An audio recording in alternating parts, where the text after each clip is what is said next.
हाय लोगोफोर, नोंथांमोनखौ आंनि चेनेलाव बयखौबो बरायनाय जाबाय। आसा खालामो नोंथांमोना मोजाङैनो दङ। दिनैनि भिडिअआवहाय आं लाबोदों मोनसे गोदान रिक्रुटमेन्ट साख्रिनि निउस लाबोदों आं नोंथांमोननिसिम। बे साख्रियानो जाहैबाय ग्रेड 4 पस्ट। बे जाहैबाय क्लास 8 पासफोरनि थाखायनो बे साख्रिया। क्लास 8 पासनिफ्राय नोंथांमोना बेखौ एप्लाइ खालामनो हागोन आरो नोंथांमोना क्लास 8नि पास जानानै आरो एसे क्लास 10 फोरबाबो नोंथांमोना बेखौ एप्लाइ खालामनो हागोन आरो। दा बे पस्टआनो जाहैबाय DME निफ्राय ओंखारदों। DME मानि directorate of medical education, government of आसामनिफ्राय बियो ओंखारदों। बे जाहैबाय ग्रेड 4 पस्ट। बे जाहैबाय क्लास 8 पासफोरनि थाखाय पस्ट। बायदि बायदि गोबां पस्ट ओंखारदों। नोंथांमोना आंनि भिडिअखौ जोबजासिम नायदो आरो नोंथांमोना मोनथिनानै लादो जों बेखौ बोरै नुगोन आरो अफिसियेल वेबसाइटआ अबेहाय जों थुनांगोन आरो बेनि गासिबो जोङो डिटेल्सफोरखौ जोङो मोनथिनानै लादिनि बे भिडिअआवहाय। नोंथांमोना आंनि चेनेलाव गोदानबा अननानै आंनि चेनेलखौ साबस्क्राइब खालामदो। बे गाहायनि साबस्क्राइब बोथोनाव नोंथांमोना थुनानै होदो आरो लोगोसे खाथियाव थानाय बे नटिफिकेसन बेल आइकनखौबो नोंथांमोना थुनानै होदो, जाहाथे नोंथांमोना नटिफिकेसनखौ टाइम टु टाइम मोनबाय थानो हानाय बादि बे आंनि साख्रिनि भिडिअफोरनि थाखाय। नोंथांमोना बेखौ इजिलि मबाइलनिफ्रायनो एप्लाइ खालामनो हागोन लोगोफोर। बेहाय जेबो टेनसन गैया। नोंथांमोना लेपटपावबो एप्लाइ होनो हागोन। दा जों बे मबाइलनिफ्रायनो एप्लाइ होनानै देखायगोन, बा जोङो बे मबाइलावनो जों बेनि गासिबो डिटेल्सफोरखौ नायजोबगोन वेबसाइटआव। दा जों गिबियावनो जोङो गुगोलाव थांगोन। जिखुनु ब्राउजारावहाय जों गुगोल सार्चआव जों थुगोन लोगोफोर dme.assam.government.gov थुगोन जोङो। गभनि उनावहाय जों इन थुगोन। दा जों नायनानै लादो लोगोफोर, नैबेखौ जों थुगोन। अफिसियेल वेबसाइटआ बेनो। बेहाय जों सार्च खालामनोसै। सार्च खालामनाय लोगो लोगो जों नैबेखौ नुगोन dmeassam.gov.in, DME आसाम। ओमफ्राय गाहायाव जों नुगोन लोगोफोर नै https://dme.assam.government.in रिक्रुटमेन्ट। बे रिक्रुटमेन्ट होनायानो बिनि अफिसियेल वेबसाइट लोगोफोर। बेहाय जों नुनो मोनगोन बे पस्टनि गासिबो डिटेल्सखौ, ओमफ्राय एप्लाइ खालामनायनि गासिबो लिंकफोरखौ बेहाय नुगोन। दा बेहाय गभर्नमेन्ट अफ इन्डियानि लग' दङ, ओमफ्राय लिरनाय दं recruitment directorate of medical education, government of Assam, India, DME Assam. बे होनाय दं रिक्रुटमेन्टनि गासिबो बेहाय नुजाफैनानै दङ। दा जोङो बेहाय थुनोसै। बेहाय थुदो लोगोफोर नोंसोरबो। ओमफ्राय दा जोङो वेबसाइटआव हाबबाय। अफिसियेल वेबसाइटआव जों हाबनानै जों नुगोन government of Assam health and family welfare, directorate of medical education, जों बेखौ नुबाय। ओमफ्राय हम रिक्रुटमेन्ट होनाय दं गोजौआव, नोंथांमोनहाबो नायनो हागोन। ओमफ्राय जों गाहायाव फैनोसै। गाहायाव जों फैबा नुगोन बिदिनो बायदि बायदि होनाय दङ अर्गेनाइजेसन। बे वेबसाइटआव डकुमेन्ट केटेगरि। दा जोंनो रिक्रुटमेन्टखौ नांगौ। एलाइनि जों गाहायाव फैनाय लोगो लोगो जों रिक्रुटमेन्टखौ नुबाय।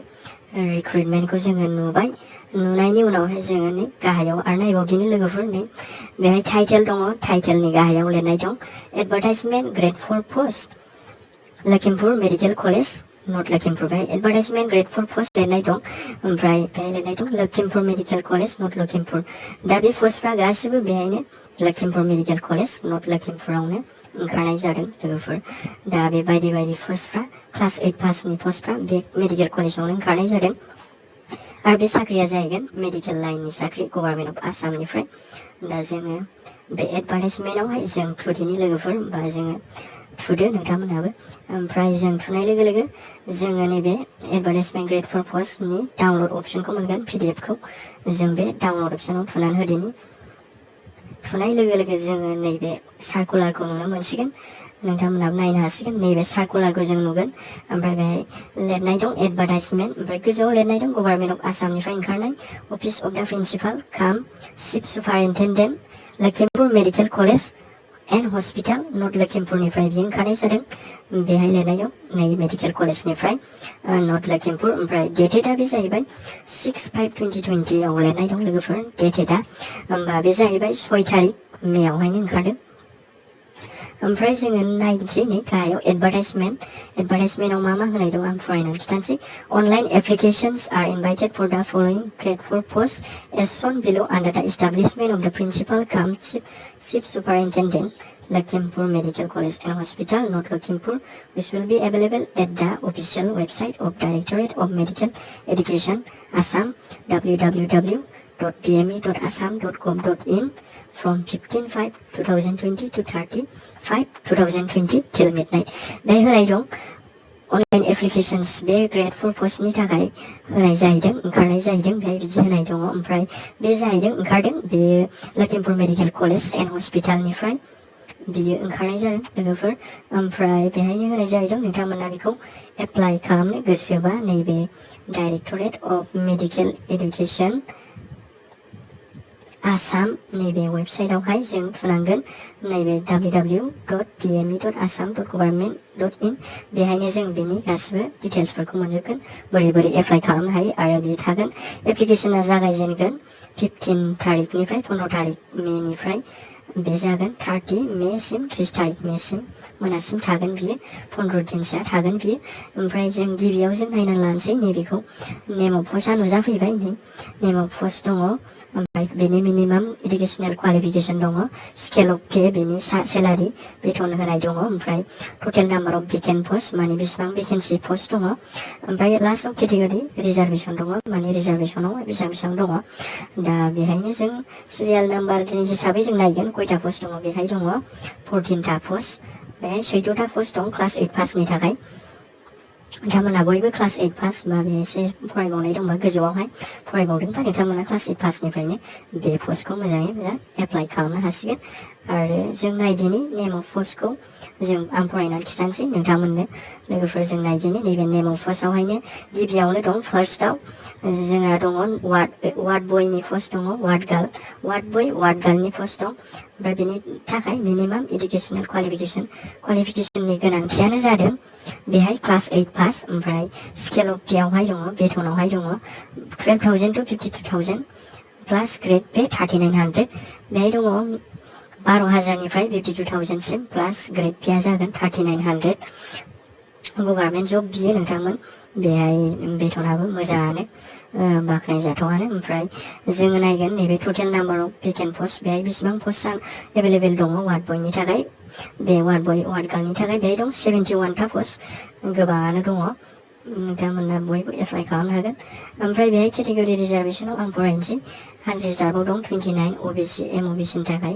19टा 19 एससिनि थाखाय 5 एसटिपि जोंनि थाखाय एसटि फ्रेन्ड्सनि थाखाय 7टा रिजार्भ जानानै दङ ओमफ्राय एसटि हिल्सनि थाखाय 4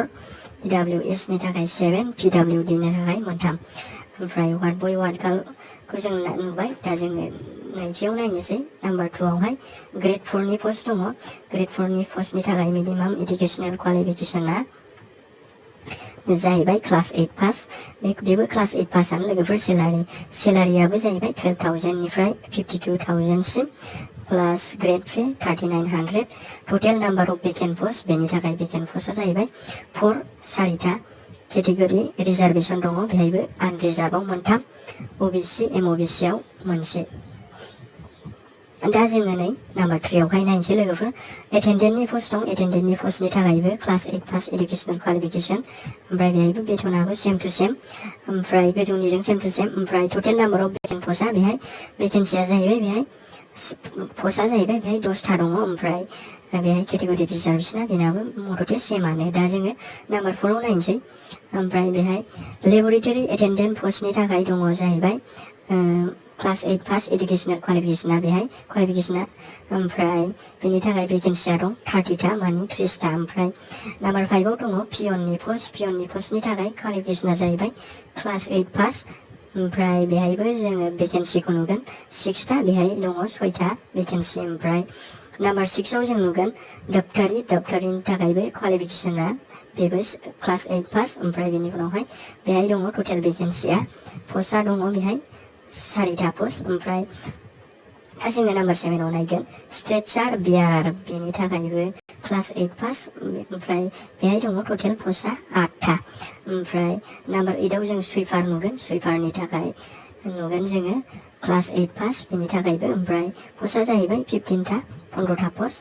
ओमफ्राय नाम्बार 9 आव जों डाइसेक्सन हल एटेन्डेन्ट बेनि थाखायबो क्वालिफिकेसन क्लास 8 पास ओमफ्राय बेहाय जों नुगोन 4टा पस्ट 4टा पस्ट नाम्बार 10 आव जों नुगोन कुक माने ओंखाम संग्रानि थाखायबो क्वालिफिकेसना बेनो क्लास 8 पास ओमफ्राय बेहाय दं 4टा पस्ट ओमफ्राय बेहाय जों मोनसे गाहायाव 11आवहाय जों नुगोन एनिमेल एटेन्डेन्ट बेनि थाखायबो क्लास 8 पास ओमफ्राय पस्टआ जाहैबाय 2 मोननै ओमफ्राय बेहाय जों नुगोन 12आव डबि वासारमेन जि सुग्रा वुमेन होनाय दं हिन्जावफोरनि थाखाय बे पस्टआ ओमफ्राय हिन्जावफ्राबो मोनगोन ओमफ्राय क्लास 8 पास दङ ओमफ्राय बेहाय होनाय दं 12था पस्ट दं 12था पस्ट 13आव नुगोन जोङो 13 नाम्बाराव पेकारनि पस्ट आरोखि बेनि जबानो जागोन पेकारनि थाखाय जाहैबाय क्लास 8 पास बेनि थाखायबो सेम गासिबो सेम जोब मददे बयबो एप्लाइ खालामनो हागोन बेहाय दङ पस्टआ दं 12 माने 12था दा जोङो लास्टआव नुगोन 14 नाम्बाराव नै नोंथांमोना नायनो हागोन 14 नाम्बाराव जाहैबाय वार्कशप वार्कारनि थाखाय दं बेबो क्लास 8 पास ओमफ्राय बेनि थाखाय टटेल नाम्बार पस्टआ 6था 6 पस्ट दं बेहाय लोगोफोर दा जोङो नायना लानोसै दा जों नुबाय टटेल 14था पस्ट नुबाय जोङो ओमफ्राय 14था पस्टनि थाखाय गासिबो नांगौआनो जाहैबाय क्लास 8 पास ओमफ्राय बेनि गोजौआवबाबो नोंथांमोना एप्लाइ खालामनो हागोन क्लास 8 पासनि बाराबाबो दा रिजार्भेसनाव होनाय दं reservation of post for women candidates will be as per prevailing government rules selection of person with disability P W D candidates माने बेहाय दं रिजार्भेसन खालामनाय दं हिन्जाव केन्डिडेट्सफोरनि थाखाय ओमफ्राय सेलेक्शन विथ डिसेबिलिटी पार्सन जायफ्रा हेन्डिकेप बेनि थाखायबो स्पेशल सेलेक्शन जानाय दं माने रिजार्भेसन खालामनानै दोनदों आरो हेन्डिकेपनि थाखायबो as per government notification government of आसामनि नटिफिकेशननि आन्दारावहाय रिजार्भेसन जानानै दं दा जों नायनोसै एजखौ बैसोआ बेसेबां नांगोन बेखौ एप्लाइ खालामनो थाखाय ओमफ्राय बेहाय दं इंलिशनि candidates should not be less than 18 years and not above 38 years as on 1/1/2020 माने केन्डिडेटफ्रा 18 बोसोरनि खमबो जानो मोननाय नङा आरो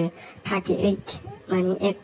30 बोसोरनि बाराबो जानो मोननाय नङा 18 इयार्सनि एबावबा होनो हागोन बेहाय लिरनाय दं एज पार डेटआ नोंथांमोना 18 बोसोरनि डेटआ नोंथांमोना जाहैनांगोन 1 माने जानुवारि 1 तारिखनि 2020आवनो नोंथांमोना 18 बोसोर जाखानांगोन बेखौ होनाय दं लोगोफोर नैबेहाय जों upper age limit for different reserve categories is relaxable as per existing government rules माने गभर्नमेन्ट रुल्सनि हिसाबै माने एसटिफ्रा जोंना गुबुन रिजार्भेसनफोरना माने एसे रिलेक्स खालामनाय जागोन 38 इयार्स एबावबाबो एप्लाइ खालामनो हागोन होननाय जाहैदों दा जों टार्म्स एन्ड कन्डिशन्सखौ नायनोसै लोगोफोर नैबेहाय दं interested candidates shall have to fill up the online application forms available at the official website of Directorate of Medical Education Assam www.dme.assam.government.in नोंथांमोना इन्टारेस्टेड बा बेखौ एप्लाइ खालामनो हागोन नैबे application online लिंकआवहाय नैबेहाय directorate of medical एडुकेशननि आन्दारावहाय दा बेनो लिंकआ जाहैबाय नैबे www.dme.assam.government.in दहायबो आङो जागायजेननायाव दहाय होनखाबाय भिडिअनि जागायजेननायाव बे वेबसाइटआव नोंथांमोना एप्लाइ खालामनो हागोन आरो नोंथांमोननि थाखाय आं जुदि बे एप्लाइआ स्टार्ट जायोबा एप्लाइ स्टार्ट जानाय लोगो लोगो आं बे वेबसाइटखौ आंनि गाहायनि डिसक्रिपसनाव होनाय जाखागोन आं होना होखागोन नोंथांमोना इजिलि आंनि गाहायनि भिडिअनि डिसक्रिपसनाव थांनानै